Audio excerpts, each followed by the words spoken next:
Lore Master Jito here. I'm the librarian of Azeroth, and I'm bringing you the lore straight from the books. Are you curious on how the role of the Guardian was established and what the purpose is?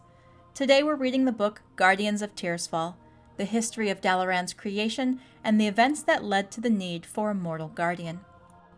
With the absence of trolls in the Northlands, the elves of Quel'Thalas bent their efforts towards rebuilding their glorious homeland. The victorious armies of Arathor returned home to Southlands of Strom. The human society of Arathor grew and prospered, yet Thoradin, fearful that his kingdom would splinter apart if it overextended itself, maintained that Strom was the center of the Arathorian Empire. After many peaceful years of growth and commerce, mighty Thoradin departed on one final quest, never to return, leaving Arathor's younger generation free to expand the empire beyond the lands of Strom. The original 100 Magi, who were tutored in the ways of magic by the elves, expanded their powers and studied the mystic disciplines of spellweaving in much greater detail. These Magi, initially chosen for their strong wills and noble spirits, had always practiced their magic with care and responsibility.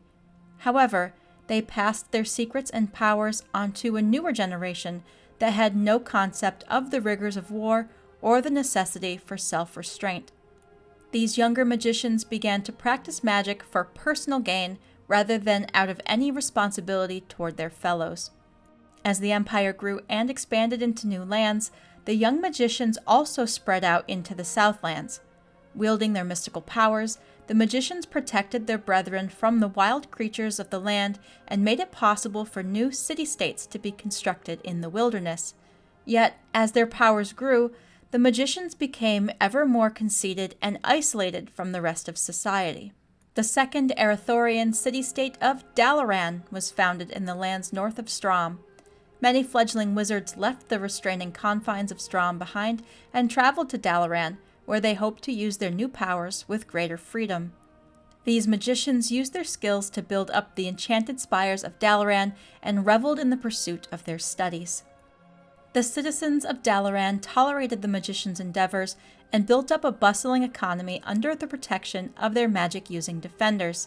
Yet, as more and more magicians practiced their arts, the fabric of reality around Dalaran began to weaken and tear. The sinister agents of the Burning Legion, who had been banished when the Well of Eternity collapsed, were lured back into the world by the heedless spellcasting of the magicians of Dalaran. Though these relatively weak demons did not appear in force, they did sow considerable confusion and chaos within the streets of Dalaran.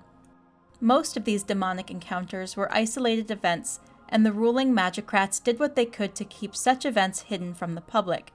The most powerful magicians were sent to capture the elusive demons, but they often found themselves hopelessly outmatched by the lone agents of the mighty Legion. After a few months, the superstitious peasantry began to suspect that their sorceress rulers were hiding something terrible from them. Rumors of revolution began to sweep through the streets of Dalaran as the paranoid citizenry questioned the motives and practices of the magicians they had once admired. The magicrats, fearing that the peasants would revolt and that Strom would take action against them, turned to the only group they felt would understand their particular problem, the elves. Upon hearing the magicrats' news of demonic activity in Dalaran, the elves quickly dispatched their mightiest wizards to the human lands. The elven wizards studied the energy currents in Dalaran and made detailed reports of all demonic activity that they beheld. They concluded that although there were only a few demons loose in the world, the Legion itself would remain a dire threat so long as humans continued to wield the forces of magic. The Council of Silvermoon, which ruled over the elves of Quel'Thalas, entered into a secret pact with the magicrat lords of Dalaran. The elves told the magicrats about the history of ancient Kalimdor and of the Burning Legion, a history which still threatened the world. They informed the humans that so long as they used magic, they would need to protect their citizenry from the malicious agents of the Legion. The magicrats proposed the notion of empowering a single mortal champion who would utilize their powers in order to fight a never-ending secret war against the Legion. It was stressed that the majority of mankind could never know about the Guardians or the threat of the Legion, for fear that they would riot in fear and paranoia. The elves agreed to the proposal and founded a secret society that would watch over the selection of the Guardian and to help stem the rise of chaos in the world. The society held its secret meetings in the shadowed Tirisfal glades, where the High Elves had first settled in Lordaeron. Thus they named the secret sect the Guardians of Tirisfal. The mortal champions who were chosen to be guardians were imbued with incredible powers of both elven and human magic. Though there would only ever be one guardian at a time, they held such vast power that they could single-handedly fight back the Legion's agents wherever they were found in the world. The guardian power was so great that only the Council of Tirisfal was allowed to choose potential successors to the mantle of guardianship. Whenever a guardian grew too old or wearied of the secret war against chaos, the council chose a new champion and, under controlled conditions, formally channeled the guardian power into its new agent. As the generations passed, guardians defended the masses of humanity from the invisible threat of the Burning Legion throughout the lands of Arathor and Quel'Thalas. Arathor grew and prospered while the use of magic spread throughout the Empire. Meanwhile, the Guardians kept careful watch for signs of demonic activity. And that was Guardians of Tirisfal.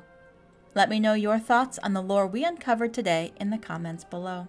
If you're craving more lore, here's a few recommendations from the collection to browse. If you like this video, be sure to subscribe to activate your library card and check out more books with me, the Librarian of Azeroth. Thanks for watching.